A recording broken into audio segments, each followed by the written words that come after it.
So hi అండి, అందరికీ కూడా మా విద్యాలయం యూట్యూబ్ ఛానల్కి స్వాగతం. అయితే మనకి యొక్క ఇండియన్ సొసైటీ సిలబస్లో భాగంగా ఎస్సీ ఎస్టీల సంక్షేమం ఏదైతే ఉంటుందో దాని గురించి ప్రత్యేకంగా మెన్షన్ చేయడం అనేది జరిగింది. సో కాబట్టి థర్డ్ యూనిట్లో కనుక మీరు అబ్జర్వ్ చేసినట్లయితే ఆల్రెడీ మనం గత క్లాసుల్లో చూసినట్లు అసలు ప్రభుత్వ సంక్షేమ యంత్రాంగం అనేది ఏ విధంగా పనిచేస్తూ ఉంది. సో అందులో భాగంగా సంక్షేమ యంత్రాంగం వెల్ఫేర్ మెకానిజం గురించి ఒక సెపరేట్గా ఒక క్లాసే మనం మాట్లాడుకోవడం అనేది జరిగింది. సో అందులో భాగంగా వివిధ రకాలంటే బలహీన వర్గాల వారు ఎవరైతే ఉంటారో, ఎవరినైతే మనం సమాజంలో వీకర్ సెక్షన్స్గా భావిస్తూ ఉంటామో వాళ్ళ కోసము వివిధ రకాల మంత్రిత్వ శాఖలు పనిచేస్తూ ఉన్నాయని చెప్పేసి, వివిధ రకాల కమిషన్లు పనిచేస్తూ ఉన్నాయని చెప్పేసి, జాతీయ మహిళా కమిషన్ గురించి మాట్లాడుకున్నాం 1992 అని చెప్పేసి, గిరిజన కమిషన్ ఎస్టీ కమిషన్ అని చెప్పేసి మాట్లాడుకున్నాం 1993 అని చెప్పేసి, జాతీయ ఎస్సీ ఎస్టీ కమిషన్లు అని చెప్పేసి మాట్లాడుకున్నాం 2004 అని చెప్పేసి, అర్థమైందా లేదండి. బాలల హక్కుల పరిరక్షణ చట్టం అని చెప్పేసి మాట్లాడుకున్నాం, కమిషన్ అని చెప్పేసి మాట్లాడుకున్నాం 2007 అని చెప్పేసి, వెనుకబడిన తరగతుల కమిషన్ అని చెప్పేసి చెప్పుకున్నాం 2018 అని చెప్పేసి, ఇలా వివిధ రకాల కమిషన్లు వివిధ రకాల మంత్రిత్వ శాఖల కింద పనిచేస్తున్నాయని చెప్పేసి మనము ఎస్సీ ఎస్టీ అని కాదు సంక్షేమ యంత్రాంగం వెల్ఫేర్ మెకానిజంలో భాగంగా మాట్లాడుకున్నాం.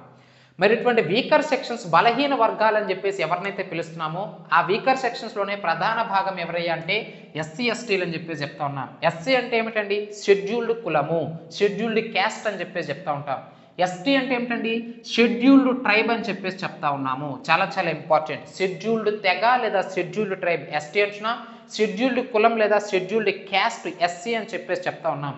సో వారికి సంబంధించి ఎస్సీ వెల్ఫేర్ మెకానిజం గురించి మనం అడిగి ఉన్నాడు, ఎస్టీ వెల్ఫేర్ గురించి మనకు అడిగి ఉన్నాడు. అంటే గిరిజనులకు సంబంధించి సంక్షేమం గురించి మనం మాట్లాడుకోవాలి. అదేవిధంగా ఎస్సీలకు సంబంధించి షెడ్యూల్డ్ కులాలకు సంబంధించినటువంటి సంక్షేమం గురించి మనం సెపరేట్గా మాట్లాడుకోవాలి.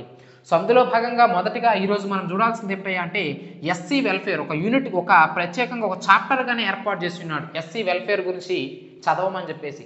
సో కాబట్టి ఈ యొక్క షెడ్యూల్డ్ క్యాస్ట్ సంక్షేమం గురించి మనం మాట్లాడుకుందామండి. అసలు వీళ్ళు ఎందుకు సమాజంలో వెనుకబడ్డారు, ఎందుకు వీళ్ళ సంక్షేమం కోసం మనం మాట్లాడుకోవాలి, ఎందుకు వీరిని బలహీన వర్గాలుగా మనం మాట్లాడుతున్నాము, వీకర్ సెక్షన్స్గా మాట్లాడుతున్నామంటే బ్రిటిష్ వారి కాలం నుంచి కూడా ఈ షెడ్యూల్డ్ తెగలు ఈ షెడ్యూల్డ్ కులాలు ఎవరైతే ఉంటారో వారి పట్ల వివక్షత అనేది ఉందండి.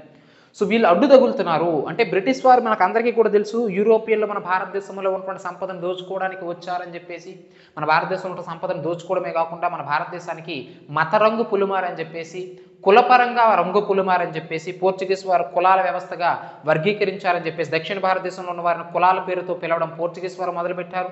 అదేవిధంగా క్రైస్తవ మతాన్ని భారతదేశానికి పరిచయం చేస్తున్నారు. అదేవిధంగా ఈ బ్రిటిష్ వారు ఎవరైతే ఉంటారో వీళ్ళు వర్గాలుగా అంటే ఎవరైతే వర్గాలుగా విభజించబడి షెడ్యూల్డ్ కులాలు షెడ్యూల్డ్ తెగలుగా ఉన్నారో వాళ్ళు ప్రధానంగా వీరి పరిపాలనకు అడ్డుపడతా ఉన్నారు. బ్రిటిష్ వాడు ఆబ్వియస్లీ అడవుల్లో ఉన్న సంపదను దోచుకోవాలనుకుంటాడు, కానీ ఎప్పటి నుంచో తల్లిగా భావించేటటువంటి అడవిని దోచుకోవడంలో షెడ్యూల్డ్ ట్రైబ్స్ ఎవరైతే ఉంటారో వాళ్ళు అడ్డుపడతా ఉన్నారు. సో ఈ విధంగా షెడ్యూల్డ్ తెగల నుంచి కావచ్చు షెడ్యూల్డ్ కులాల నుంచి కావచ్చు బ్రిటిష్ వారికి అడ్డు తగలడంతో వారికి ప్రత్యేకంగా ఒక చట్టాన్ని చేసి ప్రస్తుతం ఎప్పుడైతే మొదట్లో వారి పట్ల వివక్షత చూపించాడో వాళ్ళందరూ కూడా తిరుగుబాట్లు చేశారు. మనం మాట్లాడుకుంటాం గిరిజన తిరుగుబాట్లు అని చెప్పేసి, వెనుకబడిన తరగతుల తిరుగుబాట్లు అని చెప్పేసి ఇండియన్ హిస్టరీ చెప్పేటప్పుడు వారి గురించి ప్రత్యేకంగా ఆల్రెడీ క్లాసులు అప్లోడ్ చేసేసాం. వాటి గురించి సంబంధించి ఇండియన్ మోడరేషన్లో మనం మాట్లాడుకుంటాం. కుల ఉద్యమాలు అని చెప్పేసి, బ్యాక్వర్డ్ క్లాసెస్ మూమెంట్స్ అని చెప్పేసి, ట్రైబల్ మూమెంట్స్ అని చెప్పేసి మనం మాట్లాడుకున్నాం గత క్లాసుల్లో ఇండియన్ మోడర్న్ హిస్టరీ చెప్పేటప్పుడు. సో ఇలా ఎప్పుడైతే తిరుగుబాట్లు చేశారో బ్రిటిష్ వాడు వారికి సంబంధించి ప్రత్యేక చట్టాన్ని తీసుకొచ్చాడు 1874. చాలా చాలా ఇంపార్టెంట్. ఇదేమిటి? షెడ్యూల్డ్ కులాలు షెడ్యూల్డ్ తెగల ప్రాంతీయ చట్టము అని చెప్పేసి చెప్తా ఉంటాం. షెడ్యూల్డ్ కులాల ప్రాంతీయ చట్టము అని చెప్పేసి లేదా షెడ్యూల్డ్ కులాల జిల్లాల ప్రాంతీయ చట్టము అని చెప్పేసి చెప్తా ఉంటాం. ఎప్పుడు తీసుకొచ్చాడు? 1874లో. అంటే సమాజంలో వీరిని ఒక వెలివేసినటువంటి వర్గంగా భావించి వాళ్ళకి ప్రత్యేక అవకాశాలు కల్పిస్తున్నట్టు సృష్టిస్తున్నట్టు ఒక ప్రత్యేక చట్టాన్ని తీసుకొచ్చి వాళ్ళ సంక్షేమం కోసం పాటుపడుతున్నట్టు ఒక రకంగా కట్టింగులు ఇచ్చాడు ఈ యొక్క బ్రిటిష్ వాడు. మనకందరికీ కూడా తెలిసింది. సో కాబట్టి ఈ యొక్క చట్టం మనకి చాలా చాలా ఇంపార్టెంట్. మరి ఇటువంటి షెడ్యూల్డ్ కులాలు ఏవైతే ఉంటున్నాయో అసలు ఈ షెడ్యూల్డ్ కులమైనటువంటి పదాన్ని మొట్టమొదటిసారిగా ఎప్పుడు ఉపయోగించారంటే మన యొక్క భారతదేశానికి మనకందరికీ కూడా తెలుసు 1927లో సైమన్ కమిషన్ అనేది మన యొక్క భారతదేశానికి వచ్చిందండి. ఎందుకోసం వచ్చింది? 1919 మాంటేగ్ చేమ్స్ఫర్డ్ సంస్కరణల చట్టం ఏదైతే ఉంటుందో బ్రిటిష్ వాడు భారతీయులను మభ్యపెట్టడం కోసం వివిధ రకాల చట్టాలను చేసుకుంటూ వచ్చి ఉన్నాడు. వాటిని కౌన్సిల్ చట్టాలని చెప్పేసి, చార్టర్ చట్టాలని చెప్పేసి మనం మాట్లాడుకున్నాం. అందులో ప్రధానంగా 1909 మింటో మార్లే సంస్కరణల చట్టం అని చెప్పేసి, 1919 మాంటేగ్ చేమ్స్ఫర్డ్ సంస్కరణల చట్టం అని చెప్పేసి చెప్తూ ఉంటాం. అయితే అవన్నీ మనకు అవసరం లేదు, అవి మనము ఇండియన్ హిస్టరీ పాలిటీలో మనం మాట్లాడుకుంటాం. కానీ ఇక్కడ మనకి కావాల్సింది ఏమిటంటే 1919 మాంటేగ్ చేమ్స్ఫర్డ్ సంస్కరణల చట్టం చేసినప్పుడే ఆ చట్టంలోనే పొందుపరిచారు. ఏమిటి ఈ చట్టం ఎంతవరకు అమలయ్యింది, ఇందులో డ్రాబ్యాక్స్ ఏమిటి, లోటుపాట్లు ఏమిటి, ఇవన్నీ చూడడం కోసం ఏవైనా మార్పులు చేర్పులు చేయాలా, ఇవన్నీ చేయడం కోసము మనకి ప్రత్యేకంగా 10 సంవత్సరాల తర్వాత ఒక కమిషన్ వస్తుంది అని చెప్పేసి చెప్పడం అనేది జరిగింది. అంటే దీని యొక్క 1919 మాంటేగ్ చేమ్స్ఫర్డ్ సంస్కరణల చట్టం అమలు తీరును పర్యవేక్షించడం కోసము 10 సంవత్సరాల తర్వాత ఒక కమిషన్ వస్తుందని చెప్పినారు. అలా వచ్చిందే సైమన్ కమిషన్ అని చెప్తా ఉన్నాను. ఇదంతా స్టోరీ ఎందుకు చెప్పినామంటే ఈ సైమన్ కమిషనే మొట్టమొదటిసారిగా ఈ షెడ్యూల్డ్ కులము అనేటువంటి పదాన్ని ఉపయోగించడం అనేది జరిగిందండి. ఆ తర్వాత మనకి 1935 గవర్నమెంట్ ఆఫ్ ఇండియా యాక్ట్, భారత ప్రభుత్వ చట్టాన్ని చేయడం అనేది జరిగింది. చాలా ఇంపార్టెంట్ ఇది మనకి. ప్రస్తుతం ఉన్నటువంటి మన భారత రాజ్యాంగంలో మెజారిటీ అంశాలు ఈ చట్టంలో ఉన్నటువంటి 70%కి పైగా ఉన్నటువంటి అంశాలను తీసుకొచ్చి ప్రస్తుతం మనం రాసుకున్నటువంటి 1950 జనవరి 26వ తేదీన అమల్లోకి వచ్చినటువంటి మన భారత రాజ్యాంగంలో మెజారిటీ అంశాలు ఈ భారత ప్రభుత్వ చట్టం నుంచే మనం తీసుకున్నామని చెప్పేసి చెప్తా ఉన్నాం. మరి అటువంటి చట్టం ఏదైతే ఉంటుందో ఈ చట్టంలో అధికారికంగా షెడ్యూల్డ్ కులాలను గుర్తించడం అనేది జరిగింది. సో కాబట్టి షెడ్యూల్డ్ కులం అనే పదాన్ని మొట్టమొదటిగా ఉపయోగించింది, దాన్ని వెలుగులోకి తీసుకొచ్చింది సైమన్ కమిషన్. అయితే ఆ షెడ్యూల్డ్ కులాలను అధికారికంగా గుర్తించింది, వారికి గుర్తింపునిచ్చింది ఏ చట్టం ద్వారా అంటే గవర్నమెంట్ ఆఫ్ ఇండియా యాక్ట్ అని చెప్పేసి చెప్తా ఉన్నాం. సో దాన్ని గుర్తించారు. ఆ తర్వాత మీకు అందరికీ కూడా తెలుసు వాటి యొక్క డెఫినేషన్స్ ఏమిటి, ఎవరిని ఎస్సీలు అంటారు, ఎవరు ఎస్టీలు అంటారు, మరి ఎస్సీ ఎస్టీ హోదా పొందాలంటే ఎటువంటి అర్హతలు ఉండాలి, ఎవరు అనర్హులు, ఎవరు అర్హులు, ఈ అంశాలన్నింటినీ కూడా మనం రాజ్యాంగాన్ని రాసుకున్న తర్వాత 1950లో మన భారత రాజ్యాంగంలో ఎస్సీ ఎస్టీల గురించి విపులంగా మనం ఏర్పాటు చేసుకున్నాం. మీకు అందరికీ తెలుసు భారత రాజ్యాంగంలోని 16వ భాగం ఏదైతే ఉంటుందో ఈ 16వ భాగంలో 330 నుంచి 342 వరకు ఉన్నటువంటి అధికారులు కొన్ని ప్రత్యేక వర్గాల వారికి కల్పించినటువంటి ప్రత్యేక కేటాయింపులు అని చెప్పేసి చెప్తా ఉంటాం. సో అందులో భాగంగానే ఈ ఎస్సీ ఎస్టీ వెల్ఫేర్కి సంబంధించి, ఓబీసీలకు సంబంధించిన వెల్ఫేర్ మెకానిజం ఏదైతే ఉంటుందో వాటికి సంబంధించి ప్రధానంగా 16వ భాగం 330 నుంచి 342 వరకు ఉన్నటువంటి అధికారులు తెలియజేస్తూ ఉన్నాయి.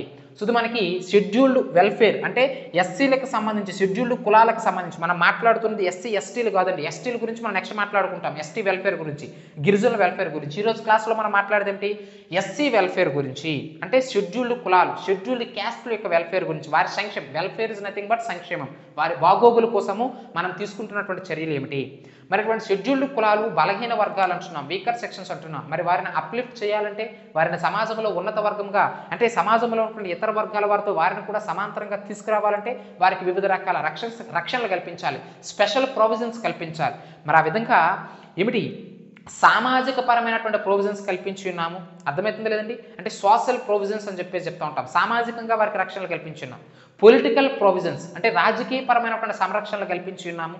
ఆదేశిక సూత్రాలలో డిపిఎస్పీస్లో వారికి సంరక్షణలు కల్పించి ఉన్నాం. బలహీన వర్గాల వారికి, బలహీన వర్గాల వారు అనేటప్పుడు ఎస్సీలు కూడా అందులోకి రావడం జరుగుతుంది, ఎస్టీలు అందులోకి రావడం జరుగుతుంది, ఉమెన్స్ వస్తారు, ఓబీసీలు వస్తారు. వీళ్ళందరూ కూడా ఎవరైతే వారి హక్కుల కోసం పోరాడలేరో వాళ్ళందరినీ కూడా మనము వెల్ఫేర్ మెకానిజంలో భాగంగా వెనుకబడిన వర్గాల వారు, లేదంటే ఏమిటి ఈ యొక్క దాన్ని మనం ఏమంటాం, ఇప్పుడు మనం చెప్పినట్టు బలహీన వర్గాల వారు, వీకర్ సెక్షన్స్ అని చెప్తా ఉంటాం. సో కాబట్టి వీకర్ సెక్షన్స్ అంటే ఎస్సీలు, ఎస్టీలు, ఓబీసీలు, మహిళలు, వృద్ధులు, వికలాంగులు, వీళ్ళందరినీ కూడా మనం చెప్పవచ్చు. పీడబ్ల్యూడీ క్యాండిడేట్స్ వీళ్ళందరూ కూడా బలహీన వర్గాల వారు. వారి సంక్షేమం కోసం తీసుకుంటున్న చర్యలు ఏమిటి, అందులో భాగంగా ఈరోజు మనం మాట్లాడుతున్నది ఎస్సీ వెల్ఫేర్ గురించి. సో ఎస్సీల వెల్ఫేర్ అంటే వారి సంక్షేమం కోసం పాటుపడాలి. పాటుపడడం కోసము ప్రభుత్వం ఏం చేస్తూ ఉంది, వారికి సామాజిక పరమైనటువంటి రక్షణ కల్పిస్తూ ఉంది, విద్యాపరమైనటువంటి, విద్యా సాంస్కృతిక పరమైనటువంటి రక్షణ కల్పిస్తూ ఉంది, ఆదేశిక సూత్రాల్లో రక్షణ కల్పిస్తూ ఉంది, రాజకీయ పరమైనటువంటి రక్షణ కల్పిస్తూ ఉంది.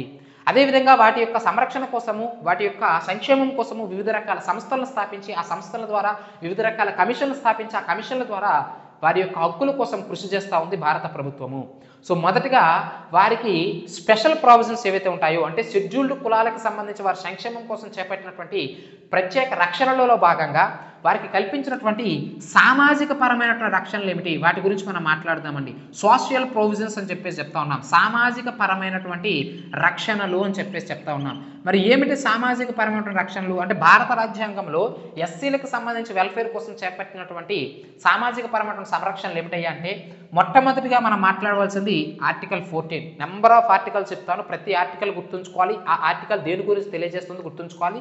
దాన్ని ఎస్సీకి రిలేటెడ్గా మనం మాట్లాడుకోవాలి, ఎందుకంటే మనం మాట్లాడుతున్నది ఎస్సీల గురించి కాబట్టి. షెడ్యూల్డ్ క్యాస్ట్ ఏదైతే ఉంటుందో, షెడ్యూల్డ్ కులాల సంక్షేమం గురించి మాట్లాడుతున్నాం కాబట్టి. సో ఆర్టికల్ 14 ఏం తెలియజేస్తుందండి? All are equal before the law, అంటే చట్టం ముందు అందరూ సమానులే అని చెప్పేసి. అంటే ఎస్సీలు వేరు, ఎస్టీలు వేరు, ఓబీసీలు వేరు, దివ్యాంగులు వేరు కాదు. సో చట్టం ముందు అందరూ సమానులు అని చెప్పేసి ఆర్టికల్ 14 తెలియజేస్తుంది కాబట్టి ఆబ్వియస్లీ అది ఎస్సీ వెల్ఫేర్ మెకానిజంలో భాగంగా మనం మాట్లాడుకోవాలి. నెక్స్ట్ 17 ఏమిటి? ప్రొహిబిషన్ ఆఫ్ అన్టచబిలిటీ అని చెప్పేసి చెప్తా ఉన్నాం. అంటే అంటరానితనం, అస్పృశ్యత ఏదైతే ఉంటుందో దాన్ని నిషేధించాలని చెప్పేసి 17 తెలియజేస్తూ ఉంది. ఎందుకంటే సమాజంలో మనం చూస్తూ ఉన్నాం, ఎక్కడికి వెళ్ళినా సరే కులం పేరుతో దూషించడం కావచ్చు.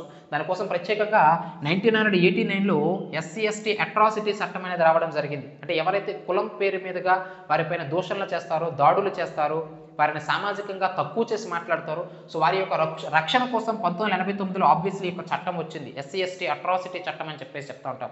సో ఏది ఏమైనప్పటికీ సమాజంలో వీరు వివక్షతను ఎదుర్కొంటున్నారు కాబట్టి అటువంటి అంటరానితనము, అస్పృశ్యత ఉండకూడదని చెప్పేసి ఆర్టికల్ 17 భారత రాజ్యాంగంలో చేర్చడం అనేది జరిగింది. అర్థమైందే లేదండి? చాలా చాలా ఇంపార్టెంట్ అయినటువంటి అంశం. మరి సామాజికంగా వారికి కల్పించినటువంటి ఇంకా రక్షణలు ఏమిటి అనేటువంటి విషయాల గురించి మనం మాట్లాడుకున్నట్లయితే ఆర్టికల్ 23 ఏమిటండి?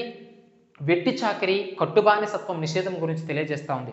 అంటే ఈ human trafficking, bonded labour, English medium అభ్యర్థులు అయితే బాండెడ్ లేబర్ అంటే కట్టుబానిసత్వము, హ్యూమన్ ట్రాఫికింగ్, వెట్టి చాకరీ ఏదైతే ఉంటుందో దాన్ని నిషేధించడం అనేది తెలియజేస్తూ ఉంది 23వ అధికరణం. అదేవిధంగా తెలుసు కదండి, మరి దాని గురించి సెపరేట్గా ఎక్స్ప్లెయిన్ చేయట్లేదు ఏంటి సార్ అంటే ఒక్కొక్క అధికారణ గురించి ఒక్కొక్క క్లాస్ మనం మాట్లాడుకున్నాం ఇండియన్ పాలిటీలో చెప్పేటప్పుడు. సో పాలిటీలు ఇవన్నీ చదువుకుంటారు. అందుకే ప్రిలిమ్స్ చదివేటప్పుడు కూడా గ్రూప్ 2 కావచ్చు, గ్రూప్ 1 కావచ్చు, దానికి సమాంతరంగా మెయిన్స్ కూడా చదువుకోవాలంటే ఈ విధంగానే చదువుకోవాలి. అంటే మీరు ఇక్కడ చూడండి, ఈ క్లాసులో చెప్పేటప్పుడే ఎస్సీ కమిషన్ గురించి చెప్తాను, దాని విధుల గురించి చెప్తాను. అదేవిధంగా ఎస్టీ కమిషన్ గురించి తర్వాత మాట్లాడతాం, కానీ ఎస్సీ కమిషన్ గురించి మనం మాట్లాడతాం. వారి సంక్షేమం కోసం పాటుపడినటువంటి వివిధ రకాల సంస్థల గురించి మాట్లాడతాం. వారి సంక్షేమం కోసం భారత రాజ్యాంగంలో ఏర్పాటు చేసినటువంటి వివిధ రకాల అధికారుల గురించి మాట్లాడతాం. ఈ అంశాలన్నీ ఏవైతే ఉంటాయో ఇవన్నీ కూడా పాలిటీలో మనకు ఉపయోగపడతాయి. Obviously one of the important area అక్కడ భారత రాజ్యాంగంలో 16వ భాగం గురించి మాట్లాడేటప్పుడు వీటన్నింటి గురించి మనం మాట్లాడతాం. రాశాను కదా, 332, 342 అధికారుల గురించి మాట్లాడేటప్పుడు SC commission, ST commission, OBC commission, వీటన్నిటి గురించి 89వ రాజ్యాంగ సవరణ, 102వ రాజ్యాంగ సవరణ, వీటన్నిటి గురించి మనం అక్కడ మాట్లాడుకుంటాం ఏమండి. సో కాబట్టి ఇక్కడ చదువుకున్నది అక్కడ ఉపయోగపడుతుంది కాబట్టి జాగ్రత్తగా అబ్జర్వ్ చేయాలి. మీరు ప్రిలిమ్స్కి, మెయిన్స్కి రెండింటికి ప్రిపేర్ అవుతున్నట్టు ఈ ఇండియన్ సొసైటీ ఈ 3rd యూనిట్ మాట్లాడేటప్పుడు అది మీరు గుర్తుంచుకొని మైండ్లో ప్రిపేర్ అవ్వండి ఏమండి. సో కాబట్టి 23వ అధికరణ అంటే వెట్టి చాకిరీ.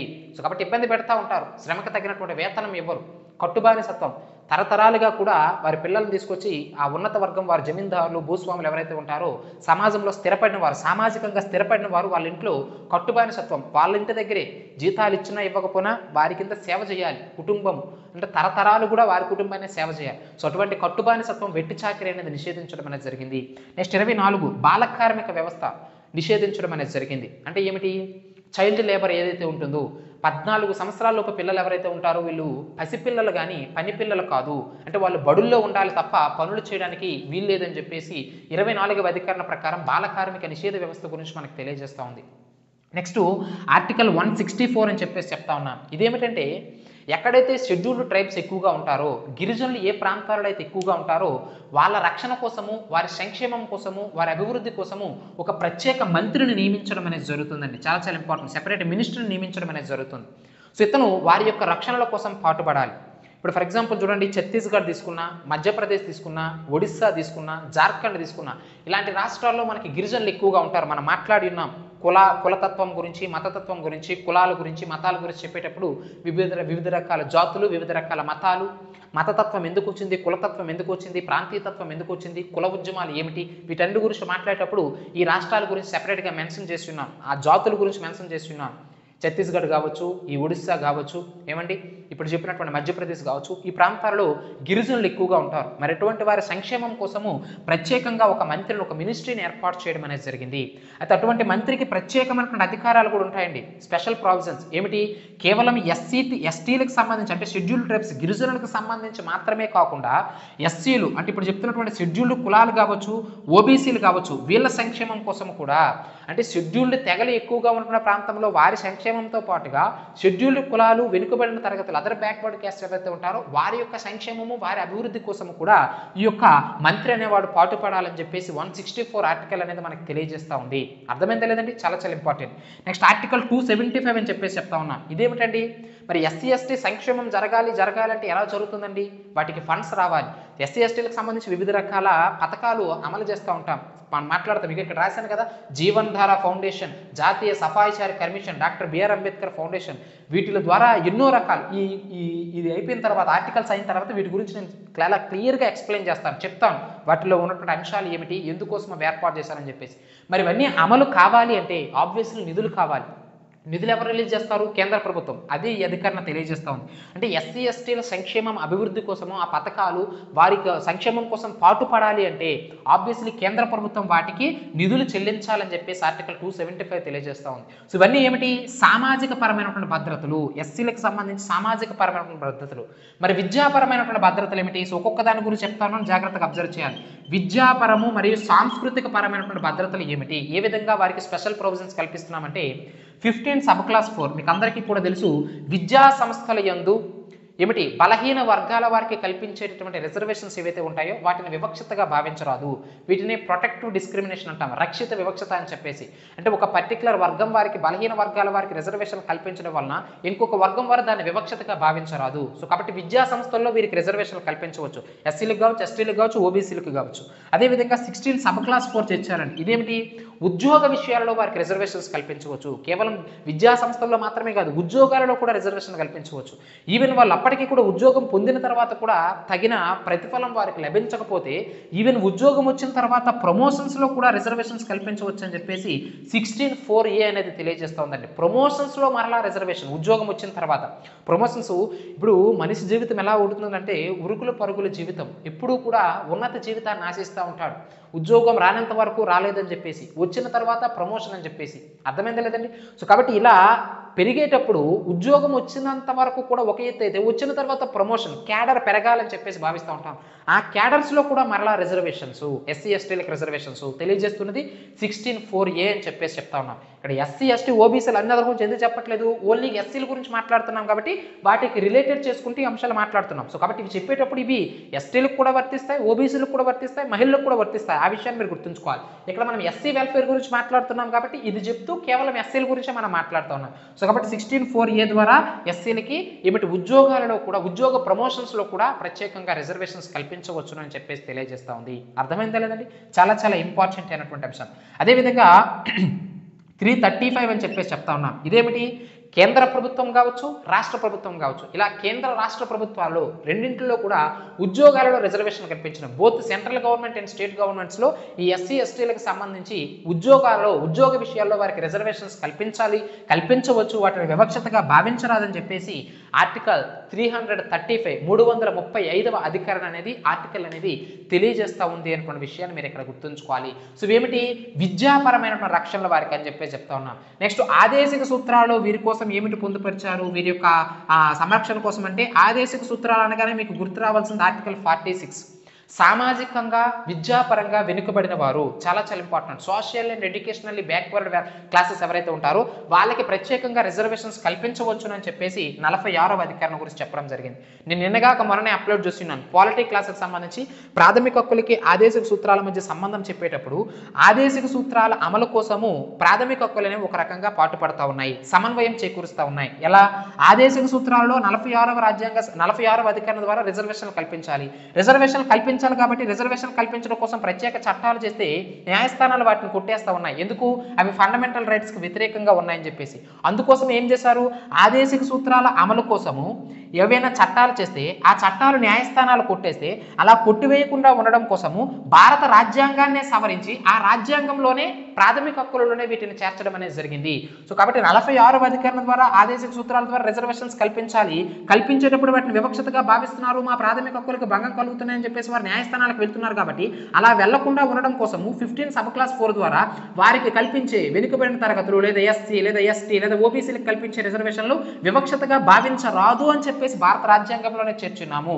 ఉద్యోగాలలో వారికి కల్పించే రిజర్వేషన్లు వివక్షతగా భావించరాదు అని చెప్పేసి భారత రాజ్యాంగంలో చేర్చున్నాము. సో కాబట్టి ఆదేశిక సూత్రాల అమలు కోసము మరలా రాజ్యాంగాన్ని సవరించి ప్రాథమిక హక్కులలోనే ఆ అంశాలను చేర్చడం అనేది జరిగింది. వీటన్నింటినీ పాలిటిక్స్ సంబంధించిన క్లాసులో మనం మాట్లాడుకుంటాం. సో ఇక్కడ కూడా మనకు అవసరం కాబట్టి చెప్తా ఉన్నాం. సో కాబట్టి ఆదేశిక సూత్రాల్లో 46వ అధికరణ రిజర్వేషన్ గురించి తెలియజేస్తా ఉంది. వాటి అమలు కోసం మరలా 15 సబ్ క్లాస్ 4, 16 సబ్ క్లాస్ 4లో మన భారత రాజ్యాంగంలో ఏర్పాటు చేసి ఉన్నాము.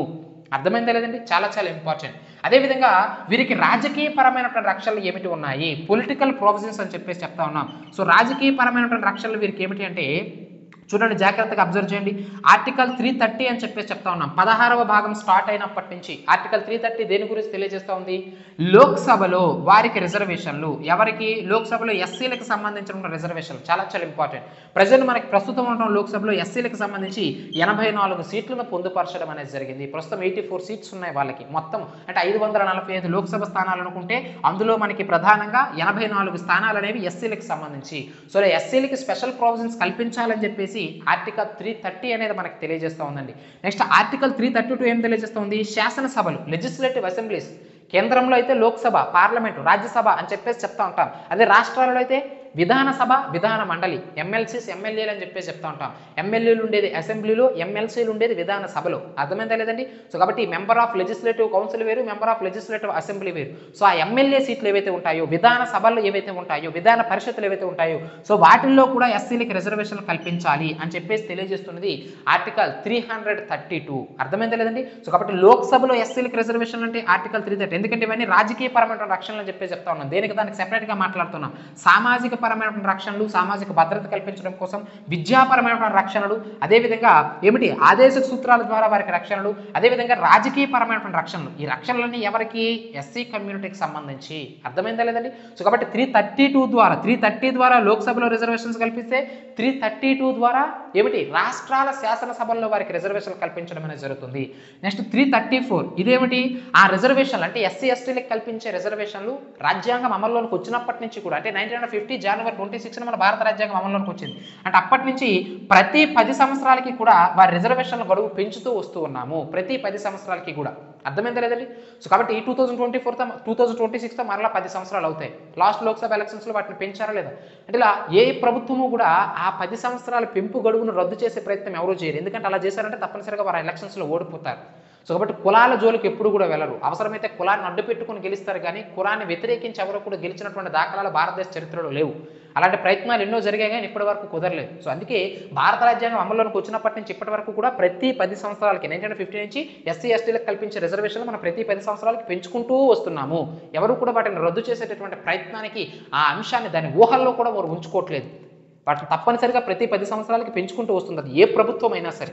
అర్థమైంది లేదండి? సో వాళ్ళకి కల్పించినటువంటి ప్రొవిజన్స్ అవి 334లోనే ఉంది. ప్రతి 10 సంవత్సరాలకి కూడా ఆ రిజర్వేషన్లు పెంచుతూ పోవాలని చెప్పేసి. ఆ రిజర్వేషన్లు రద్దు చేయాలంటే ఆర్టికల్ 334ను భారత రాజ్యాంగం నుంచి తొలగించాలి. ఏం చేసి? రాజ్యాంగ సవరణ చేసి.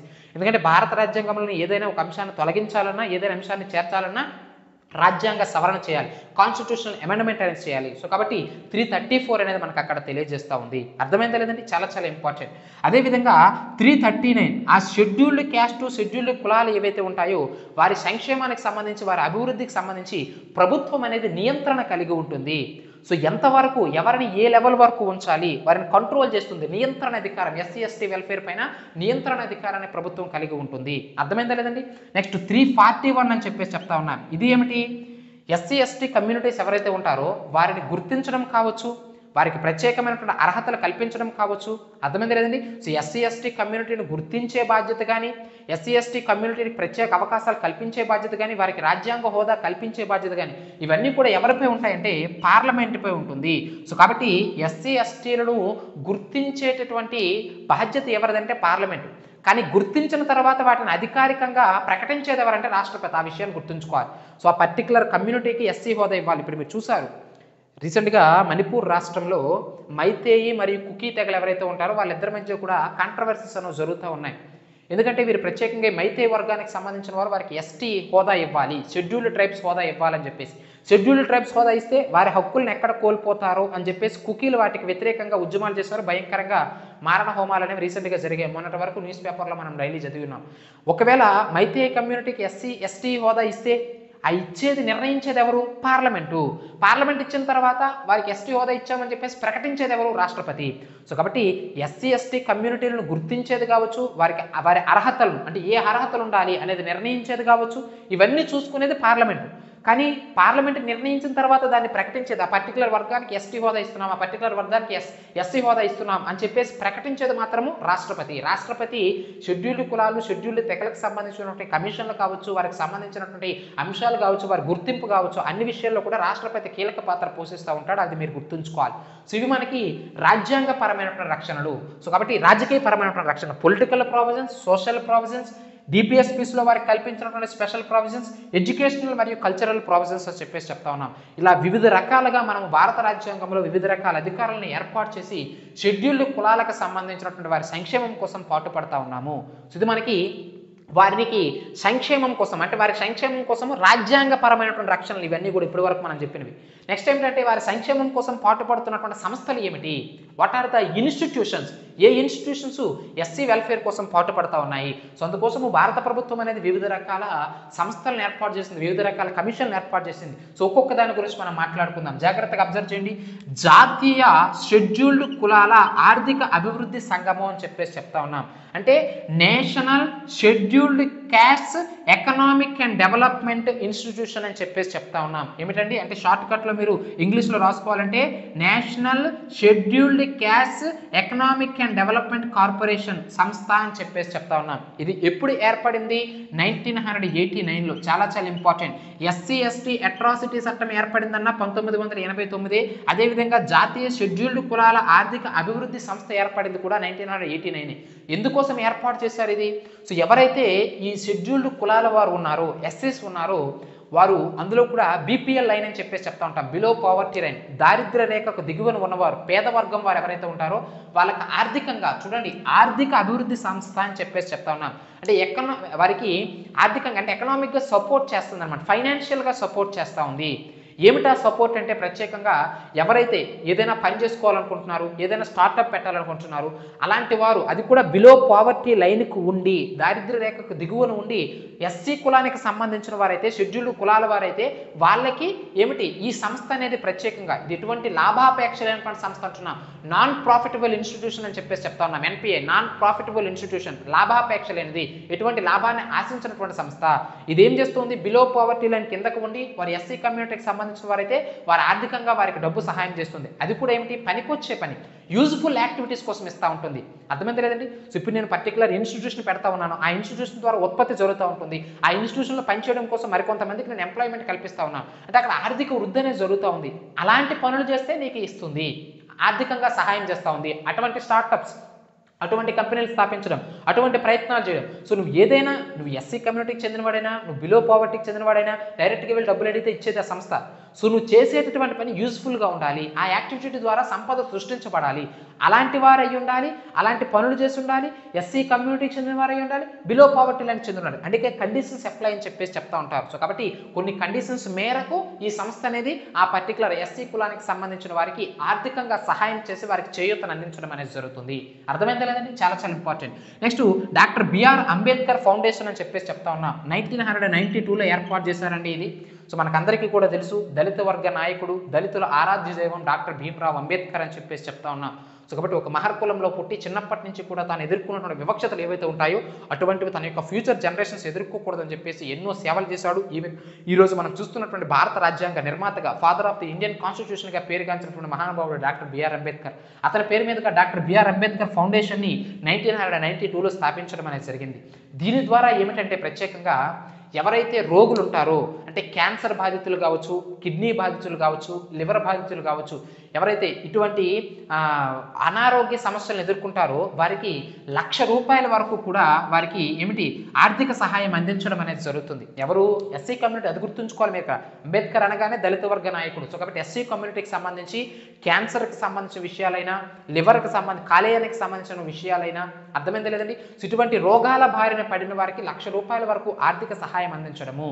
అంతేకాదు ఈ ఎస్సీ కమ్యూనిటీకి సంబంధించిన వారు మురికివాడల్లో జీవించే వాళ్ళు ఎవరైతే ఉంటారో వాళ్ళ కోసం ప్రత్యేకంగా ఏమిటి అంబేద్కర్ జలధార అని చెప్పేసి ఈ యొక్క కమిషన్, ఈ ఫౌండేషన్ ద్వారానే ఆ కార్యక్రమాన్ని కూడా చేస్తున్నారండి. ఏమిటి అంబేద్కర్ జలధార అని చెప్పేసి చెప్తా ఉన్నాం. సో ఈ కార్యక్రమం ఏమిటి? జల ద్వారా మురికివాడల్లో ఉన్న వారికి సురక్షితమైనటువంటి నీటిని అందించడము, తాగునీటిని అందించడం. ఆర్టికల్ 21 ప్రకారం జీవించే హక్కును భారత రాజ్యాంగం కల్పిస్తూ ఉంది. మరి దానికి తగినట్టు మరి దాన్ని అమలు చేయాల్సిన బాధ్యత ప్రభుత్వాలపైన ఉంది. కాబట్టి ఇలాంటి కమిషన్లు, ఇలాంటి ఫౌండేషన్ల ద్వారా వారు ఏం చేస్తూ ఉన్నారు? వారికి తాగునీరు, జీవించడంలో కావాల్సినటువంటి ఏమిటి ప్రాథమిక అవసరాల్లో అది కూడా, నీరు కూడా కీలక పాత్ర పోషిస్తూ ఉంటుంది. సో తాగే నీరు ఏమిటి ఈ వెనుకబడిన వర్గాల వారికి అందించడం కోసము అంబేద్కర్ జలధార పేరుతో ఎస్సీ కమ్యూనిటీకి సంబంధించిన వారికి ప్రత్యేకంగా మురికివాడల్లో ఉన్న వారికి నీటి సదుపాయాన్ని, రక్షిత మంచినీటి అవసరాలను కూడా వారికి తీర్చడం అనేది జరుగుతుంది ఈ ఫౌండేషన్ ద్వారా. అర్థమైందా లేదండి? నెక్స్ట్ జాతీయ సఫాయిచారి కమిషన్ అంటున్నాం. 1994లో ఏర్పడిందండి. సఫాయి కర్మచారులు అంటే మీకు తెలుసు, మనం విసర్జించేటటువంటి మూత్రం కావచ్చు, మనం విసర్జించేటటువంటి మలం కావచ్చు, వీటన్నింటినీ కూడా క్లీన్ చేస్తారు, మ్యాన్ హోల్స్లో క్లీన్ చేస్తూ ఉంటారు. సో వారిని మనం సఫాయి కర్మచారులు అంటున్నాం. అందులోకి వెళ్ళి ఊపిరాడక చనిపోయినటువంటి సందర్భాలు కూడా ఉన్నాయి. రోడ్డు పైనటువంటి చెత్తను ఓడ్చడం కావచ్చు, రోడ్డు పైన ఉన్నటువంటి ఆ పారిశుద్ధ్య పనులు చేయడం కావచ్చు, వీళ్ళందరినీ కూడా సఫాయి కర్మచారులు అని చెప్పేసి చెప్తా ఉంటాం. మరి వీళ్ళను కూడా సమాజంలో అంటే ఒక రకంగా వాళ్ళు ఎంతో వెనుకబడినటువంటి వర్గం వారుగా ఉన్నారు. సో కాబట్టి ఇలాంటి వృత్తులు వారు ఎవరైతే ఉంటారో వాటిని సమాజంలో లేకుండా చేయాలి. ఇప్పుడు చూడండి, రోబోట్స్ని ఏర్పాటు చేస్తూ ఉన్నారు, అలా చనిపోతున్నారు. లోపలికి ఎంతో దుర్గంధభరితమైనటువంటి ఆ మ్యాన్ హోల్స్లోనికి వెళ్ళి ఊపిరాడక అందులోనే చనిపోతూ ఉన్నారు క్లీన్ చేసే సమయంలో. ఇప్పుడు ప్రత్యేకంగా రోబోలు కూడా తీసుకురావడానికి గల కారణం అదే. అర్థమైంది లేదు? సో కాబట్టి మనుషులను అటువంటి పనికి ఉపయోగించకూడదు. ఎందుకంటే సమాజంలో సమానత్వం అనేది కొరబడతా ఉంది. సో ఎంతో దిగువ వర్గానికి సంబంధించిన వారే తమ పొట్టకూటు కోసం అలాంటి పనులు చేస్తూ ఉన్నారు. సో కాబట్టి వాళ్ళకి ఆల్టర్నేటివ్ మెథడ్స్ కల్పించి ఆ వృత్తి నుంచి వారికి విముక్తి కల్పించడం కోసమే ఏర్పడింది జాతీయ సఫాయిచారి కమిషన్ 1994 అని చెప్పేసి చెప్తా ఉన్నాం. అంటే వారు కావచ్చు, వారికి ప్రత్యేక ఏదో వృత్తిని అందించడం, మీరు ఈ పని చేయొద్దు, ఇలాంటి పనులు వద్దు, వీటి కోసం ప్రత్యేకంగా యంత్రాంగమో లేదంటే ప్రత్యేకమైనటువంటి యంత్రాలు ఏదో ఒకటి చేస్తాం, ఏదో ఒక మెకానిజం ఏర్పాటు చేస్తాం, మీరు మాత్రం మనుషులు అలాంటి పనులు చేయకూడదు. అలా చేస్తున్న మీరు ఎంతో ఆర్థిక అసమానతలు ఎదుర్కొంటేనే, ఆర్థికంగా అతలాకుతమైతేనే అలాంటి పనులకు మీరు పాల్పడతారు. సో కాబట్టి మీకు ఆల్టర్నేటివ్ కల్పిస్తాం, వేరే కంపెనీలోనో వేరే ఫ్యాక్టరీలోనో వేరే ఏదో ఉద్యోగం ఇప్పిస్తాం. అదేవిధంగా మీ పిల్లలు ఎవరైతే ఉంటారో మీ పిల్లలకు సంబంధించి విద్యా విషయాలను కూడా ప్రభుత్వమే చూసుకుంటుంది అని చెప్పేసి ఈ యొక్క కమిషన్ ఏర్పాటు చేయడం అనేది జరిగింది. జాతీయ సఫాయిచార కమిషన్ దేనికోసం పనిచేస్తూ ఉంది? సఫాయి కార్మికులకు సంబంధించి వారి యొక్క హక్కుల కోసం పోరాడుతూ వారి పిల్లల విద్యా సదుపాయాల అవకాశాలు వారికి కల్పించడం కోసము ఈ యొక్క కమిషన్ అనేది పాటుపడుతుంది అనేటువంటి విషయాన్ని మీరు ఇక్కడ గుర్తుంచుకోవాలి. నెక్స్ట్ జీవన్ధార ఫౌండేషన్ అని చెప్పేసి చెప్తా ఉన్నాం. డాక్టర్ బిఆర్ అంబేద్కర్ కన్నటువంటి కళ ఏమిటంటే సమాజంలో వివక్షత అనేది ఉండకూడదు, డిస్క్రిమినేషన్ అనేది ఉండకూడదు. సో సమాజంలో అందరూ కూడా సమానత్వ ప్రాతిపదికన అంతా కూడా మానవులంతా కూడా ఒకే కులము ఒకే జాతిగా వర్గీకరించబడాలనేది తన యొక్క చివరి కోరిక. డాక్టర్ బిఆర్ అంబేద్కర్ జీవితాంతం దానికోసమే కృషి చేశారు, దానికోసమే ఉచ్ఛ్వాస నిశ్వాసాలుగా బతికారు డాక్టర్ బిఆర్ అంబేద్కర్ సమానత్వాన్ని సాధించడం కోసం. ఈవెన్ మనుస్మృతిని కూడా, ఈ వర్ణ వ్యవస్థని, ఈ యొక్క కుల వ్యవస్థను తీసుకొచ్చినప్పుడు మనుస్మృతిని కూడా తగలబెట్టాడు బహిరంగంగా. అర్థమైందా లేదండి? సో ఇన్ని వివక్షతలు ఎదుర్కొన్నాడు. సో అతను కళ్ళటువంటి కళ ఏమిటి? ఈ శ్రామికులు కావచ్చు, కార్మికులు కావచ్చు, వితంతువులు కావచ్చు, ఈ సఫాయి కర్మచారులు కావచ్చు, ఇలాంటి వారు ఎవరూ కూడా వెనుకబడిన వారు కాదు ఉండకూడదు. వాళ్ళందరూ కూడా వారి హక్కులను పొందాలి, సమాజంలో సమానత్వ హోదాని పొందాలని చెప్పేసి ఈ కమిషన్ ఏర్పాటు చేయడం అనేది జరిగింది. సో ఈ కమిషన్ ద్వారా వెనుకబడిన వర్గాల వారు, పెళ్ళి అయిన తర్వాత భర్త చనిపోయినటువంటి వితంతువులు కావచ్చు, కార్మికులు కావచ్చు, శ్రామికులు కావచ్చు, ఎస్సీ కమ్యూనిటీకి సంబంధించిన వారు, బిలో పావర్టీ లైన్ కింద ఉన్న వాళ్ళు కావచ్చు, వీళ్ళందరికీ కూడా ప్రత్యేక సదుపాయాలు కల్పించడం, వారి పిల్లలకి విద్యా సదుపాయాలు కల్పించడం, ఆర్థికంగా వారికి తోడ్పాటు అందించడం, ఇలా అంతా వారి సంక్షేమం కోసం పాటుపడడం కోసం ఈ జీవన్ధార ఫౌండేషన్ని 2005లో ఏర్పాటు చేశారు. ఏ ఇయర్ అనేది ఇంపార్టెంట్. ముంబైలో మొట్టమొదటిసారిగా స్టార్ట్ చేశారు. 2005లో ముంబైలో ఏర్పాటు చేయడం అనేది జరిగింది జీవన్ధార ఫౌండేషన్. సో కాబట్టి జాతీయ షెడ్యూల్డ్ కులాల ఆర్థిక అభివృద్ధి సంస్థ అంటే 1989, ఎస్సీ ఎస్టీ అట్రాసిటీ చట్టం అంటే 1989. వాటి గురించి పాలిటీలో చాలా విపులంగా మాట్లాడుకుంటామండి. ఇక్కడ మనకి ఎంతవరకు కావాలి అంతవరకు మాట్లాడుకోవాలి. డాక్టర్ బిఆర్ అంబేద్కర్ ఫౌండేషన్ 1992 అంటున్నాం, జాతీయ సఫాయిచార కమిషన్ 1994 అంటున్నాం, జీవన్ధార ఫౌండేషన్ 2005 అంటున్నాం. Next national commission on SC అని చెప్పేసి చెప్తా ఉన్నాం. 2004 ఫిబ్రవరి 20 అని చెప్పేసి చెప్తా ఉన్నాం. సో ఫిబ్రవరి 20న మనకి నేషనల్ కమిషన్ ఆన్ ఎస్సీ ఏర్పాటు అవ్వడం అనేది జరిగిందండి. అంటే ఎస్సీ కమ్యూనిటీ ఎవరైతే ఉంటారో వారికి సంబంధించి జాతీయ కమిషన్ అనేది పనిచేస్తూ ఉంది. మరి దాని గురించి గురించి మనం మాట్లాడుకున్నట్లయితే జాగ్రత్తగా అబ్జర్వ్ చేయండి, విపులంగా మాట్లాడుకోవాలి. ఎస్సీ కమిషన్ పైన, ఎస్టీ కమిషన్ పైన, ఓబీసీ కమిషన్ పైన తప్పనిసరిగా ప్రశ్నలు అడుగుతూ ఉంటారండి. అయితే ఎస్సీ కమిషన్ యొక్క విధులు ఏమిటి, దాని యొక్క స్ట్రక్చర్ ఏ విధంగా ఉంటుంది, వీటన్నిటి గురించి మాట్లాడే ముందు నీకు కొంత ఇంట్రొడక్షన్ అనేది ఇస్తానండి. ఏమిటి ఎస్సీ కమిషన్, ఏంటి ఎస్టీ కమిషన్, భారత రాజ్యాంగంలో ఏమిటి, కన్ఫ్యూజ్ అవుతూ ఉంటారు. ఎస్సీల గురించి తెలియజేసే అధికారం ఏమిటంటే కన్ఫ్యూజన్ అవుతూ ఉంటారు. ఎస్సీలకు సంబంధించిన డెఫినేషన్ ఏమిటంటే కన్ఫ్యూజన్ అవుతూ ఉంటారు. ఎస్సీ కమిషన్కి సంబంధించి ఏ అధికారానికి సంబంధించిందంటే కన్ఫ్యూజ్ అవుతూ ఉంటారు. సో వాటన్నిటి గురించి ఒక క్లారిఫికేషన్ అనేది ఇస్తాను, జాగ్రత్తగా అబ్జర్వ్ చేయాలని అందరూ కూడా. భారత రాజ్యాంగంలో 338వ అధికారం ఏదైతే ఉంటుందో దీని గురించి మనం మాట్లాడుకోవాలి. నేను మీకు ఎస్సీ వెల్ఫేర్కి సంబంధించి ఇదే క్లాసులో ముందు చెప్పినాను. ఏమిటి వారికి రాజకీయ పరమైన రక్షణలో చెప్పినప్పుడు 338 ఆర్టికల్ చెప్పడం మర్చిపోయాను, అక్కడ రాసుకోండి. అక్కడ రాయకపోయినా ఎక్కడైనా రాసుకోండి. 338 ఆర్టికల్ ఏం తెలియజేస్తుంది, భారతదేశంలో ఉన్నటువంటి భారతదేశ ప్రథమ పౌరుడైనటువంటి రాష్ట్రపతి ఎస్సీ ఎస్టీ కమిషన్లు ఏర్పాటు చేయవచ్చు. సో రాష్ట్రపతి ఏర్పాటు చేస్తాడు ఎస్సీ ఎస్టీ కమిషన్లు అనేవి. సో కాబట్టి 338 అనేది ఎస్సీ ఎస్టీ కమిషన్ల గురించి తెలియజేస్తూ ఉంది. అయితే 2003 వరకు కూడా 2003లో మనకి 89వ రాజ్యాంగ సవరణ చేయడం అనేది జరిగింది. అప్పటి వరకు కూడా ఎస్సీ ఎస్టీ కమిషన్లు అనేవి కలిసి ఉండేవండి. సో కానీ 2003లో 89వ రాజ్యాంగ సవరణ చేసి ఏం చేశారు, ఎస్సీ కమిషన్ని ఎస్టీ కమిషన్ని వేరు చేయడం అనేది జరిగింది. సో ఇలా వేరు చేసిన తర్వాత 338 అనేది ప్రస్తుతము ఎస్సీ కమిషన్ ఏర్పాటు గురించి తెలియజేస్తూ ఉంది. 338A ఏదైతే ఉందో ఇది మనకి ఎస్టీ కమిషన్ గురించి తెలియజేస్తూ ఉంది. అదేవిధంగా 102వ రాజ్యాంగ సవరణ చేశారు రీసెంట్గా 2018లో, 2018 102వ రాజ్యాంగ సవరణ.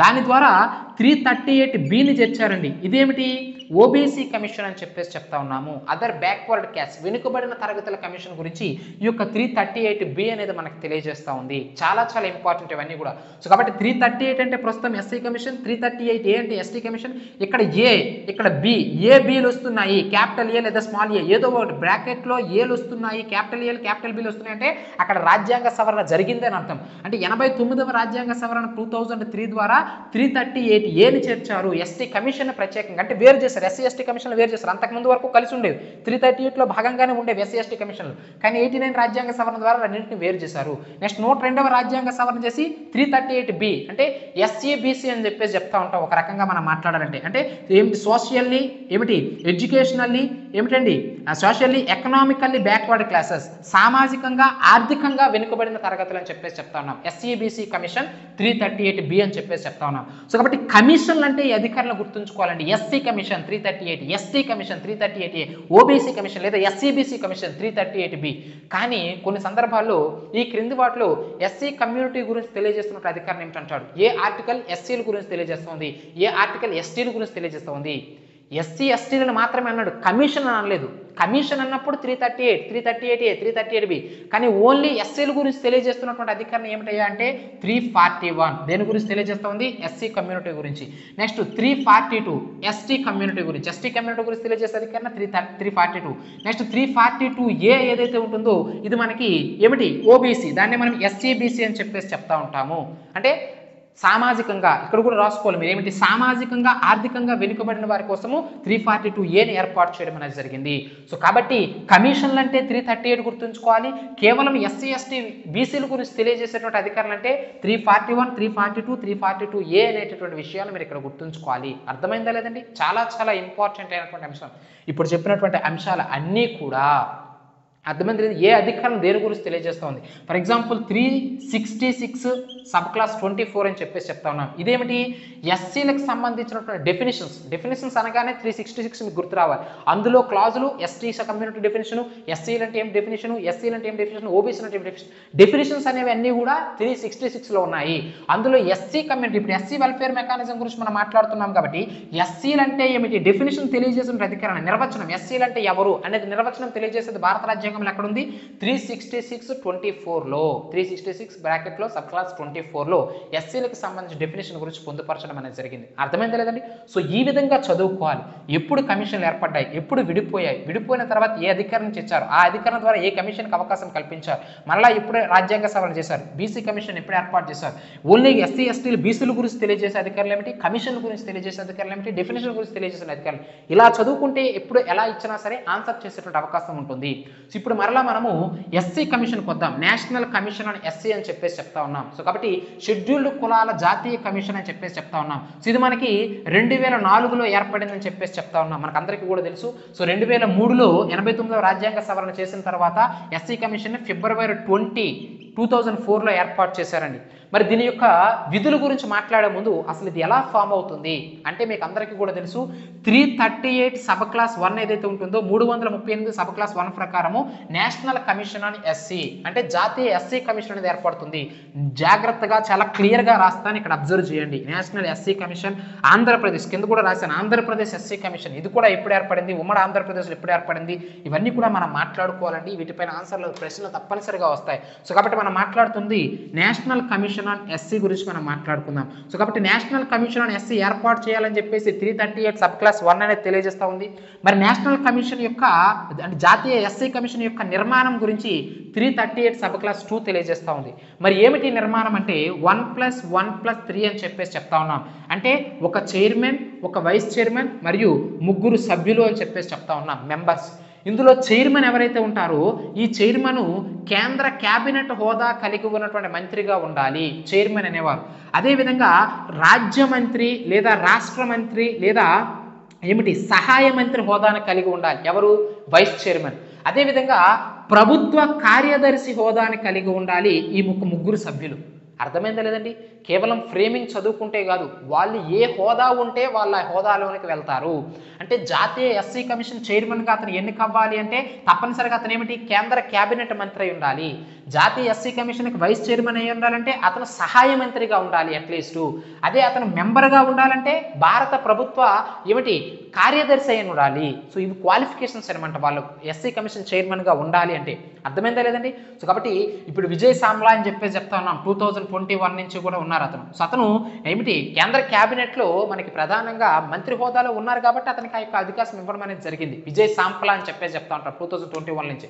ఇలా ఎంతో మంది చేశారు. ఇంతకుముందు బూటా సింగ్ అని చెప్పేసి చెప్తా ఉంటాం. ఇలా ఎంతో మంది వివిధ రకాల ఎస్సీ కమిషన్ సభ్యులు పనిచేసి ఉన్నారు. కానీ మీరు కరెంట్ అప్డేట్ ఏం చేసుకోవాలంటే మనం ఎప్పుడు చదువుతున్నాము, ఏ ఎగ్జామ్కు చదువుతున్నాము, ఆ ఎగ్జామ్కు చదివే ముందు ఎగ్జామినేషన్స్కి వెళ్లే ముందు ఎస్సీ కమిషన్ చైర్మన్ ఎవరు, ఎస్టీ కమిషన్ చైర్మన్ ఎవరు, అందులో మహిళా సభ్యులు ఎవరు. ఇప్పుడు ఫర్ ఎగ్జాంపుల్ చూడండి, ప్రతి కమిషన్లు కూడా ఎస్సీ కమిషన్ కావచ్చు, ఎస్టీ కమిషన్ కావచ్చు, ఆ ఉన్నటువంటి 3 సభ్యులు ఒక మహిళ తప్పనిసరిగా ఉండాలి. ఇప్పుడు ఫర్ ఎగ్జాంపుల్ అంజుబాలా అని చెప్పేసి చెప్తా ఉన్నాం. ఈ అంజుబాలా అనే మహిళ నేషనల్ ఎస్సీ కమిషన్లో ఉన్నటువంటి 3 మంది సభ్యులలో ఒక మహిళ తప్పనిసరిగా ఉండాలి. చూడండి, జాతీయ ఎస్సీ కమిషన్ని ఏ అధికరణ ద్వారా ఏర్పాటు చేస్తాము 338 సబ్ క్లాస్ 1. జాతీయ ఎస్సీ కమిషన్ యొక్క నిర్మాణం గురించి తెలియజేసే అధికరణ 338 సబ్ క్లాస్ 2. మరి దాని ప్రకారం నిర్మాణం ఎలా ఉండాలి 1+1+3. ఒకటి చైర్మను, ఒకటి వైస్ చైర్మను, 3 సభ్యులు. ఆ 3 మెంబర్స్లో ఆ 3 మంది సభ్యులలో ఒకరు మహిళ తప్పనిసరిగా ఉండాలి. ప్రస్తుత మహిళ అంజుబాలా. ఒకరు చైర్మన్ ఉండాలి, అతనే మనకి విజయ్ సాంప్లా 2021 నుంచి ఉన్నారు. ఒకరు వైస్ చైర్మన్ ఉండాలి. ఆ వైస్ చైర్మన్ ఏ హోదా కలిగి ఉండాలి, భారత రాజ్య ఏమిటి ఈ సహాయ మంత్రి హోదాని కలిగి ఉండాలి. అర్థమైందంటే కార్యదర్శి హోదా అంటే సభ్యులు. అదేవిధంగా కేంద్ర క్యాబినెట్ హోదా కలిగి ఉన్న అభ్యర్థి అంటే చైర్మన్ ఉండాలి. సో ఇది మనకి ప్రధానంగా వీరికి ఎవరికి హైకోర్టుకి సంబంధించిన న్యాయమూర్తికి ఎంత అయితే వస్తుందో జీతము అంతే జీతం వీళ్ళకి కూడా ఇవ్వడం అనేది జరుగుతుంది. అర్థమైంది లేదండి? మరి వీళ్ళని నియమించేది ఎవరు, జాతీయ ఎస్సీ కమిషన్ ఏర్పాటు చేసేది ఎవరు, ఆబ్వియస్లీ రాష్ట్రపతి ఏర్పాటు చేస్తారు. అదేవిధంగా చైర్మన్ కావచ్చు, వైస్ చైర్మన్ కావచ్చు, వీళ్ళని నియమించేది ఎవరు అంటే structure of the national SC commission ఏదైతే ఉంటుందో వారంతటిని కూడా చూసేది రాష్ట్రపతి. అంటే వారిని నియమించేది వారే, తొలగించేది వారే. ఇది గుర్తుంచుకోవాలి, చాలా చాలా important. National commission on SC, ఎస్సీలకు సంబంధించి జాతీయ కమిషన్లో ఉన్నటువంటి చైర్మన్లు కావచ్చు, వైస్ చైర్మన్లు కావచ్చు, సభ్యులను కావచ్చు నియమించేది రాష్ట్రపతి, తొలగించేది కూడా రాష్ట్రపతి. అందుకే వారి యొక్క రాజీనామా పత్రాలను కూడా ఎవరికి అందజేయాలి, రాష్ట్రపతి. అంటే ఆ పదవి నుంచి నేషనల్ ఎస్సీ కమిషన్ యొక్క చైర్మన్ పదవి నుంచి తొలగుతున్నాడంటే ఆ పర్టికులర్ వ్యక్తి తన రాజీనామా పత్రాన్ని రాష్ట్రపతికి ఇవ్వాలి. ఎందుకంటే అతను నియమించేది అతనే, తొలగించేది అతనే. కాబట్టి వారి యొక్క రాజీనామా పత్రాన్ని కూడా రాష్ట్రపతికే అందజేయాలి. చాలా చాలా ఇంపార్టెంట్, గుర్తుంచుకోవాలి.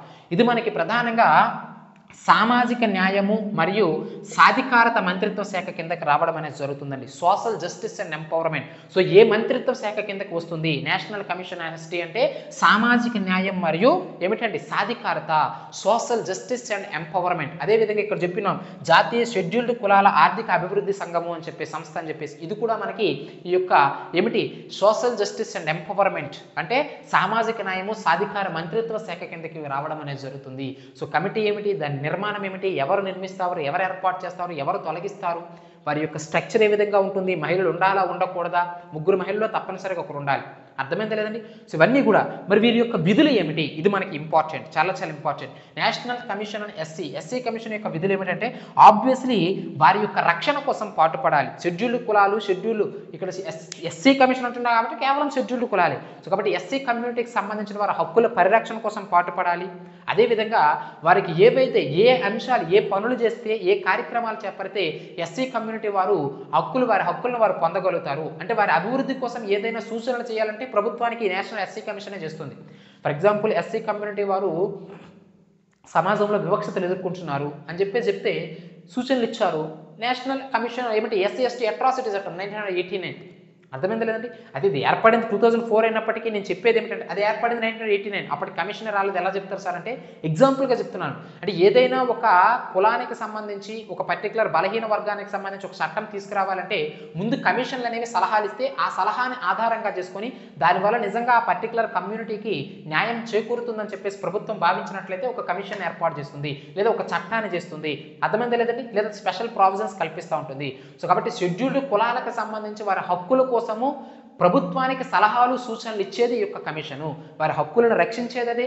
వారికి సంబంధించి ఏవైనా అభివృద్ధి పథకాలు చేస్తే, వారికి సంబంధించి ఏవైనా పథకాలు ఉంటాయి కదా, స్కీమ్స్, ఇప్పుడు ఇవన్నీ చెప్పినాము, ఇవి అమలు తీరు, వీటన్నింటినీ సక్రమంగా అమలు అవుతున్నాయా లేదా చూసేది కూడా national commission on SC.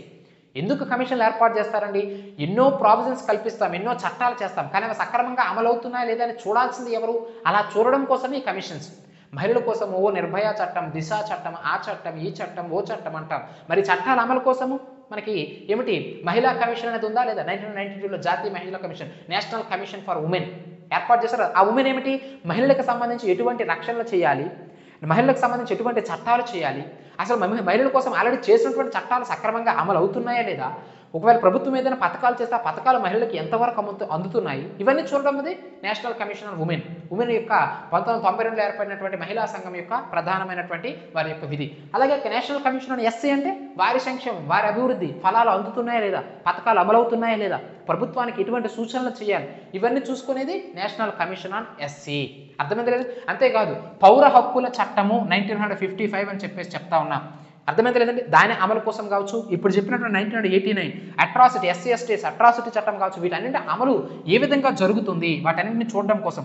For example నేనున్నాను, నాకు ఏదో కోపం వచ్చి లేదా మదమెక్కి, మీ భాషలో అంటే అర్థమైనట్టు చెప్పాలంటే మదమెక్కి తక్కువ వర్గం వారి ఎస్సీ ఎస్టీ కమ్యూనిటీ వారు ఎవరైతే ఉంటారో వారిని దుర్భాషలాడాను, లేదా వారిని నేను కొట్టాను. అయినప్పటికీ నేను సామాజికంగా స్థిరపడి ఉన్నాను, నా దగ్గర వెనకాతల పొలిటికల్ బ్యాక్గ్రౌండ్ చాలా బాగా ఉందని చెప్పేసి నేను వారిని వివక్షతగా, అంటే వారిని తక్కువ చేసి, వారిని సమాజంలో కించపరిచేలా మాట్లాడి, వారిని కొట్టడము, వారిని చేసుకోవడం, ఇలాంటివన్నీ చేస్తున్నాను. నా వెనకాతల బ్యాక్గ్రౌండ్ ఎక్కువగా ఉందని చెప్పేసి ఉంది కదా అని చెప్పేసి ఇప్పుడు అతడు ఏమి చేయలేడు, సామాజికంగా ఆర్థికంగా స్థిరపడ్డాను కాబట్టి అప్పుడు ఆ వ్యక్తి యొక్క హక్కులు కోల్పోయాడు కాబట్టి, ఆ పర్టికులర్ ఎస్సీ ఎస్టీ కమ్యూనిటీకి సంబంధించిన వ్యక్తి తన వ్యక్తులు హక్కులు కోల్పోయాడు కాబట్టి ఆ హక్కుల కోసం ఈ యొక్క నేషనల్ కమిషన్ ఎస్సీ అనేది పాల్పడుతూ ఉంటుంది. అర్థమైందా లేదండి. సో ఆ ఏమిటి, ఎస్సీ ఎస్టీ అట్రాసిటీ చట్టాన్ని ఇక్కడ సక్రమంగా అమలు చేయాలి. 1989 ఎస్సీ ఎస్టీ అట్రాసిటీ చట్టం, అది నువ్వు ఎంత తోపైనా సరే, ఈవెన్ నువ్వు భారత ప్రధానమంత్రి అయినా, భారతదేశ రాష్ట్రపతి అయినా, తక్కువ వర్గాల వారిని చూసి వారిని చేత నువ్వు వారిని వివక్షతకు గురి చేసావు, వారిని డిస్క్రిమినేషన్ గురి చేసావు, వారిపైన భౌతిక దాడి చేసావు, మానసిక దాడి చేసావు, మాటలతో నొప్పించావు, చేతలతో కొట్టించావు, ఏది చేసినా సరే వాటి అమలు తీరును పర్యవేక్షించేది నేషనల్ కమిషన్ ఆన్ ఎస్సీ. అర్థమైందా లేదండి. సో అది దాని యొక్క విధి. సో కాబట్టి కమిషన్ చదవాలి, దాని స్ట్రక్చర్ చదవాలి, ఎవరు నియమిస్తారు, ఎవరు తొలగిస్తారు, ఎవరికి రాజీనామా పత్రం ఇస్తారు, అది ఏ శాఖ కింద, ఏ మంత్రిత్వ శాఖ పరిధిలోనికి వస్తుంది, దేని ప్రకారం దాని నిర్మాణం జరుగుతుంది, నిర్మాణం ఏమిటి, ఎవరు చైర్మన్, ఎవరు వైస్ చైర్మన్, ఎవరు సభ్యులు, అందులో మహిళలు ఉండాలా ఉండకూడదా, ఉంటే ఎంతమంది మహిళలు ఉండాలి, ఒక మహిళ ఉండాలి. ఇదంతా కూడా ఒక ఆర్డర్ వైజ్ చదువుకోవాలండి. అది మనకి నేషనల్ కమిషన్ ఆన్ ఎస్సీ 2004 అని చెప్పేసి చెప్తా ఉన్నాం. నెక్స్ట్ ఆంధ్రప్రదేశ్లో కూడా ఎస్సీ కమిషన్ ఏర్పడింది. మీకు అందరికీ తెలుసు, ఉమ్మడి ఆంధ్రప్రదేశ్ ఉన్నప్పుడు 2004 జూన్ 2వ తేదీన ప్రత్యేక తెలంగాణ రాష్ట్రం అనేది ఏర్పడింది. అంతకుముందు వరకు కూడా ఉమ్మడి ఆంధ్రప్రదేశ్ ఉన్నది, తెలంగాణ ఆంధ్ర కలిసి. మరి అలా ఉమ్మడి ఆంధ్రప్రదేశ్ ఉన్నప్పుడు 2003 ఆంధ్రప్రదేశ్ ఎస్సీ ఎస్టీ చట్టం ఏదైతే ఉంటుందో, ఎస్సీ ఎస్టీ కమ్యూనిటీకి సంబంధించిన చట్టం ఏదైతే ఉంటుందో ఆ చట్టాన్ని ఆధారంగా చేసుకొని ఆంధ్రప్రదేశ్ ఎస్సీ కమిషన్ ఏర్పాటు చేయడం అనేది జరిగింది. సో ఈ చట్టం ప్రకారము వీరికి సంబంధించిన సంక్షేమం కోసం పాటుపడుతూ ఉంటుంది. సేమ్ ఇక్కడైతే స్టోరీ చెప్పామో సేమ్ అదే ఇక్కడ కేంద్రంలో మొత్తం భారతదేశం మొత్తం మీద ఉన్న ఎస్సీ కమ్యూనిటీ కోసం నేషనల్ కమిషన్ ఎస్సీ పాటుపడితే, కేవలం ఆంధ్రప్రదేశ్ ఉమ్మడి ఆంధ్రప్రదేశ్ రాష్ట్రంలో, ఇప్పుడు ఆంధ్రప్రదేశ్ నవ్య ఆంధ్రప్రదేశ్లో ఉన్నటువంటి రాష్ట్రంలో ఉన్నటువంటి ఎస్సీ కమ్యూనిటీ వారికి సంబంధించిన రక్షణ కోసం పాటుపడతా ఉంటుంది. అయితే దానికి దీనికి తేడా ఏమిటంటే ఇది రాజ్యాంగబద్ధ సంస్థ, చాలా చాలా ఇంపార్టెంట్. అంటే ఒక కాన్స్టిట్యూషనల్ బాడీ. చూడండి, ఈ ఒక చట్టబద్ధ సంస్థ వేరు, స్టాట్యూటరీ బాడీ వేరు, రాజ్యాంగబద్ధ సంస్థ కాన్స్టిట్యూషనల్ బాడీ వేరు. భారత రాజ్యాంగంలో ఏదో ఒక అధికరణ దానికోసం ప్రత్యేకంగా కేటాయించి ఆ అధికరణ ప్రకారం ఒక కమిషన్ ఏర్పడితే దాన్ని రాజ్యాంగబద్ధ సంస్థ అంటాం. For example national commission and SC 338 ఇక్కడ రాశాను కదా, అంటే భారత రాజ్యాంగంలో ఉన్న అధికరణ, ఆ అధికరణ ప్రకారం ఈ కమిషన్ ఏర్పాటు చేశారు కాబట్టి ఇది రాజ్యాంగబద్ధ కమిషను. చట్టబద్ధ కమిషన్ అంటే ఏమిటి? ఏదైనా చట్టాన్ని ఆధారంగా చేసుకొని. ఇప్పుడు ఆంధ్రప్రదేశ్ ఎస్సీ కమిషన్ అనేది చట్టబద్ధ సంస్థే, ఎందుకంటే 2003 ఎస్సీ ఎస్టీకి సంబంధించినటువంటి వెల్ఫేర్ యాక్ట్ ఏదైతే ఉంటుందో 2003 Andhra Pradesh SC ST communities act ప్రత్యేక చట్టాన్ని తీసుకొచ్చారు. ఆ చట్టం ప్రకారం ఆంధ్రప్రదేశ్ ఎస్సీ కమిషన్ ఏర్పాటు చేశారు. సో అందుకే ఇది చట్టబద్ధమైన సంస్థ. ఎగ్జామినేషన్లు అడుగుతూ ఉంటాడు, ఈ క్రింది వారిలో ఏది చట్టబద్ధ సంస్థ, ఏది రాజ్యాంగబద్ధ సంస్థ అని చెప్పేసి. సో ఇది అడిగితే రాజ్యాంగబద్ధ సంస్థ, ఆంధ్రప్రదేశ్ మాత్రం చట్టబద్ధ సంస్థ. దీని యొక్క నిర్మాణం 1+1+3 ఉంటే దీని యొక్క నిర్మాణం 1+1+5 అనేది ఉంటుంది, లేదా 1+5 అనేది ఉంటుంది. ఆ 5లో మరలా ఒక మహిళ అనేది ఉండాలి, అంటే 5 వరకు సభ్యులు అనేవారు ఉంటారు. అర్థమైంది లేదండి? వీరు రాజీనామా పత్రాలు, వీరు నియమించేది ఎవరంటే రాష్ట్ర ప్రభుత్వం. ఇక్కడ ఎవరు? రాష్ట్రపతి, అంటే కేంద్ర ప్రభుత్వం. ఇక్కడేమిటి? రాష్ట్ర ప్రభుత్వం అనేది ఇక్కడ వీరికి తొలగింపు కావచ్చు, నియమించడం కావచ్చు, వారి రాజీనామా పత్రాలను సమర్పించడం కావచ్చు, అన్నింటిలో కూడా కీలక పాత్ర పోషించేది ఇక్కడ స్టేట్ గవర్నమెంట్. ఇది రాష్ట్ర ఏమిటి చట్టబద్ధ సంస్థ, ఇది రాజ్యాంగబద్ధ సంస్థ. గుర్తుంచుకోవాలి. ఇది 1+1+3, ఇది 1+5. గుర్తుంచుకోవాలి, స్ట్రక్చర్ అనేది గుర్తుంచుకోవాలి. మిగతా స్టోరీ అంతా same to same. Pawan Kalyan అన్నట్టు మిగతాదంతా కూడా సేమ్ టు సేమ్ స్టోరీ. కాకపోతే అది ఇప్పుడు ఏర్పడింది, ఇది ఇప్పుడు ఏర్పడింది. ఇది ఇటువంటి సంస్థ, ఇది ఇటువంటి సంస్థ. దీని విధులు ఏమిటి, దీని విధులు ఏమిటి, దీని అధికారం ఏమిటి, దీని అధికారం. దీనికి అధికారం ఉండదు, అందుకే ఇది చట్టబద్ధ సంస్థ. దీనికి అధికారం ఉంది, అందుకే ఇది రాజ్యాంగబద్ధ సంస్థ. 338. అర్థమైంది లేదండి? సో ఇప్పటికే క్లాస్ ఎక్కువైంది కాబట్టి ఎస్సీ వెల్ఫేర్, ఎస్సీ సంక్షేమానికి సంబంధించి తప్పనిసరిగా ప్రశ్నలు వస్తాయి. మిగతా క్లాస్ నెక్స్ట్ క్లాస్తో కంటిన్యూ చేద్దాం. ఫుల్ కోర్సులో జాయిన్ అవ్వాలి అనుకుంటే చాలా తక్కువ ఫీజుతో మనం ఏర్పాటు చేసి ఉన్నాము. సో కాబట్టి జాయిన్ అవ్వండి. మెయిన్స్ క్లాసెస్తో సహా తక్కువ క్లాసెస్తో, అంటే తక్కువ ఫీజుతో మనం ఏర్పాటు చేసి ఉన్నాము. కోర్సు వివరాలు తెలుసుకొని జాయిన్ అవ్వండి. క్లాసెస్ నచ్చితేనే జాయిన్ అవ్వండి. ఉన్న సమయం చాలా తక్కువ, 50-60 రోజులు ఉంది. సో హార్డ్ ప్రిపరేషన్ అనేది చేయాలి. సో కాబట్టి ఈ సమయంలో మీరు తీసుకున్నటువంటి నిర్ణయాలు ఏవైతే ఉంటాయో అవి కీలక పాత్ర పోషిస్తూ ఉంటాయి. సో కాబట్టి సరైన క్లాసులు చూడండి, కోర్సు వివరాలు తెలుసుకోండి. 7036621946 మన ఛానల్ నెంబర్ ఏదైతే ఉంటుందో దానికి కాంటాక్ట్ అవ్వండి, లేదా వాట్సాప్లో మెసేజ్ చేయండి. కోర్సు వివరాలు తెలుసుకొని జాయిన్ అవ్వండి. ఒక ఆర్డర్ వైజ్ క్లాసులు పెట్టి ఉన్నాము, టెలిగ్రామ్ కోర్సు లాంచ్ చేసి ఉన్నాము. సో జాయిన్ అయ్యి క్లాసులు వినియోగించుకొని హార్డ్ ప్రిపరేషన్ అనేది చేయండి. పెట్టేటటువంటి 6 లక్షల అప్లికేషన్స్, 8 లక్షల అప్లికేషన్స్లో 1:50 అంటే 45,000 మందిలో నువ్వు ఉండాలంటే ఎలాంటి వర్కౌట్ చేయాలో రాత్రనక పగలనక చదవాలి. ఆరోగ్యం పాడవుతుంది, ఆ విషయాలని పక్కన పెట్టండి. ఈ ఉన్న టైం పీరియడ్ మనం కరెక్ట్గా ఉపయోగించుకోవాలి, కరెక్ట్గా చదవాలి. ఆరోగ్యాన్ని ఒకవైపు దృష్టి బ్యాలెన్స్ చేసుకుంటూ ఇంకొక వైపు హార్డ్ ప్రిపరేషన్ చేస్తూ నెంబర్ ఆఫ్ టైమ్స్ రివిజన్ చేస్తూ నెంబర్ ఆఫ్ మాక్ టెస్టులు రాయండి. తప్పనిసరిగా విజయం అనేది మీ ముందు ఉంది అని ఆశిద్దాం. ఓకేనండి? మీ ప్రిపరేషన్ అయితే మీరు చేయండి. ఫైనల్లీ ఈ వీడియో కనుక నచ్చినట్లయితే లైక్ చేయండి, కామెంట్ చేయండి, సబ్స్క్రైబ్ చేయండి, బెల్ ఐకాన్ని ప్రెస్ చేసుకోండి. మీ మిత్రులందరితో ఈ వీడియోని షేర్ చేయడం మాత్రం మర్చిపోద్దు. ఓకేనండి? నెక్స్ట్ క్లాస్తో మళ్ళీ మనం కలుద్దాం. Thank you.